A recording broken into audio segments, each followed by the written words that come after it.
What is up, everyone? Welcome to Car VOLG. A little bright back here, man. Sorry I didn't put out a video yesterday.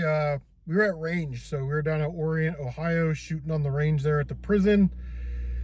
And yeah, I had a great day. It was hot as heck outside, so didn't post a video. Got a pickup video ready for tomorrow, which will be Friday. And I might stream Saturday. I don't know. Yeah, I don't know about that yet. But, you know, Mega Man X turns 30 this year in December. It was released in Japan, I believe, and then early 94 in the United States. But, yeah, Mega Man X, man, what a great game. One of my favorite games of all time. But I want to start today by talking about some ridiculous people that I saw. And understand that we have to share the planet with these dumbasses. So it makes our jobs a little harder, right? So, I don't know if you guys saw this. I'm a sports fan. I love sports. But the Alabama baseball coach knew that his starting pitcher wasn't going to play in a game against LSU. So this genius calls his buddy in Cincinnati, says, hey, go to the sports book there and put $100,000 on LSU. So he doesn't even think his team's going to win. He coaches Alabama. He knows his player isn't going to play. He has his friend place a bet of $100,000 on the other team. Casino goes, this guy's never done business here before. Why is he betting $100,000, on some seemingly random college baseball game? I don't know if you guys know this, but casinos have really good security and camera systems. They zoom in. The guy's on his phone and he's text messaging with who? The Alabama baseball coach. Like, what a dumbass. So that guy's going to get fired, maybe charged with, tampering with betting or illegal betting or something like that, right? Well, but what ridiculous people. I'm at work the other day and I'm sitting we have an ID room. We can make student IDs and we've got like an Arcan kit and extra flashlight and batteries, stuff like that. And this woman, she's a college student. She's sitting in this lounge area, and she's a bigger girl, but she has a mask on. And I'm thinking, sweetheart, if you cared that much about your health, you would eat better food and maybe do some walking. The masks didn't work 3 years ago. They're definitely not working now. And there's no need to wear it in an empty building, right? It's just like me, her, the guy that works in IT, and one professor upstairs. You know what I mean? Like, it's a slow day on campus. But it's like, that's ridiculous. Ridiculous people, right? Last ridiculous person I have for you today. Went to the post office a couple weeks ago. I had some packages had to go out. And then I had to pay for postage. I sent a package to a secondhand toy dealer and a package to Matt from Oak City Gamers. And I'm standing in line. Lady in front of me, 100% we're on Karen alert. She takes her crap up to the counter and asks the lady, do you have tape so I can package up my box? And she's like, we don't have tape, ma'am, for you to package. What's that right there? And, oh, that's priority mail tape. If I put that on your box, ma'am, it has to go priority mail. You're gonna charge me more? And like, well, ma'am, it's priority mail, goes 2 days, 3 days, what she's explained the whole thing. Well, I really don't want to go home. Well, ma'am, we sell tape right over there if you'd like tape. She looks over. $4 for tape. I'm not paying $4 for tape. That's a ripoff. I guess I'm just gonna have to go home, tape this up, and come back. And lady's like, yeah, I guess, So she stomps out the door. I'm thinking, holy crap. So I asked the lady, I was like, does that happen a lot where people come in and expect you to pack up their package? She's like, it happens all the time. Post office in Lewis Center, right here by Delaware, Ohio. Crazy. All right, one of our topics of the day. Was the Amico a scam? Some of you just said yes, I know it. I can feel it. But I think in order for something to be a scam, the people have to kind of go into it knowing that they're going to defraud people or commit some other type of theft offense by threat, force, stealth, or deception. And I just don't think that the Amico started out as a scam. See the words I use there? I think they started out, they really wanted to make a console. And they thought that this console was going to be a good console and something that people wanted to buy. And I think it was going to be a good product. Great product? Maybe not. Good product? Sure. Something cool to have in the house, play with the kids a little bit. 15, 20 minutes a day? Sure. But I don't think it started off as a scam. And as we got into this little COVID area where well, now we magically can't get parts from here, and we can't get parts from there, and the Mexico factory this, and Hong Kong factory that. We can't get screens, and we can't get whatever. And somehow they got shells and controllers. Weird. Boxes. That's crazy. Anyway, it became a futile endeavor on their part. I think they got in way over their head.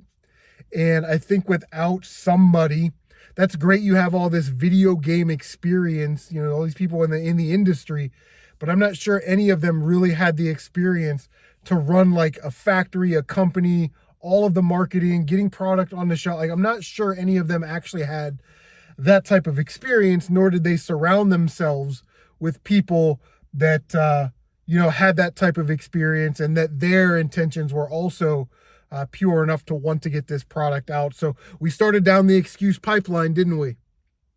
Yeah, we did. And then we, as consumers, we fanned those flames. We said, listen, just give us something physical. We want something physical. And they came out with these box collector's edition type situations, which we all bought. I bought them. I did a video on it.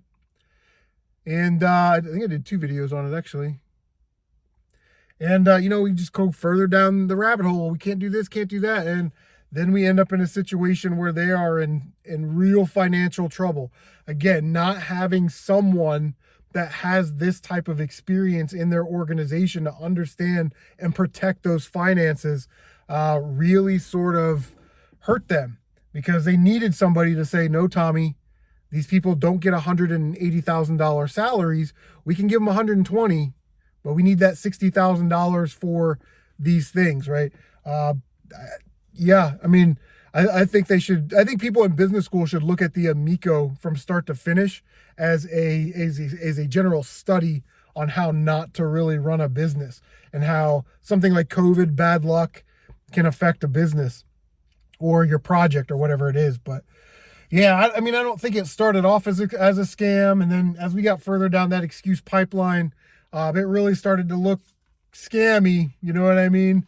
We're not going to have a GoFundMe or fundraisers. And then all of a sudden, here we go. We've got GoFundMes and fundraisers. What was that thing that, I forget the name of the thing that they use. I was checking out their thing, and it's like, well, you're giving the stock option setup situation. Like, how did that just went away? Like, I'm not sure even what happened with that. But yeah, I don't think the Amico initially started off as a scam. And I stand by that, because I don't think that they went into it with the intention to defraud someone or anyone, nor were they attempting to commit any type of theft offense. So yeah, when they started, I would say no. When it got to the end and we're buying stock options, now we're starting to get into scam land. You know what I mean? So that's how I feel about that. I don't stay up to date on all the Amico stuff, stalk those guys on Twitter and Instagram. I think that's weird. But anyway, last topic of the day. I switched over from Super Nintendo to SEGA Genesis. Super Nintendo, SEGA Genesis. What was that Biggie song? And here we are halfway through July. I have not even played SEGA Genesis. I am not motivated to play it at all. I'm more inclined to pop in Sly Cooper 3 this weekend so I can finish the Sly series than I am to pop in, say, Contra Hardcore or Steel Empire or something on the Genesis. I don't know what it is. I don't know if it's this time of year where I'm out garage sailing all the time and football season's right around the corner, so I'll have less time to play. Or maybe I'm just sort of mentally intimidated by the Genesis because I'm not familiar with the library. I don't particularly like the controller setup. It's not Super Nintendo with the buttons on the top. But yes, at some point we're going to have to overcome that fear or that trepidation and pop in a couple of these Genesis games and start playing them, because we're just burning time now.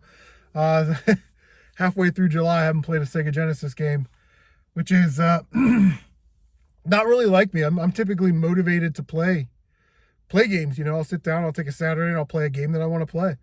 I got Friday, Saturday, Sunday off this week. So again, we're going to hit garage sales, do sourcing and stuff on Friday, but what am I going to do on Saturday? I don't know. I might try and sit down and play Contra Hardcore, because I feel that's a game that I kind of have to beat this year.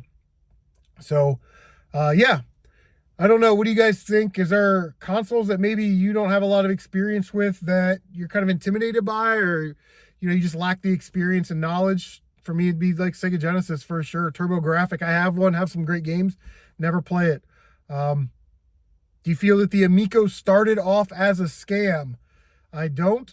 Do you have any ridiculous people stories? Make sure you leave a ridiculous people story down below. Also, I was on the Retrowave podcast. So Mario, thank you guys so much for having me on. It was really, really fun. We're past 10 minutes now. And yeah.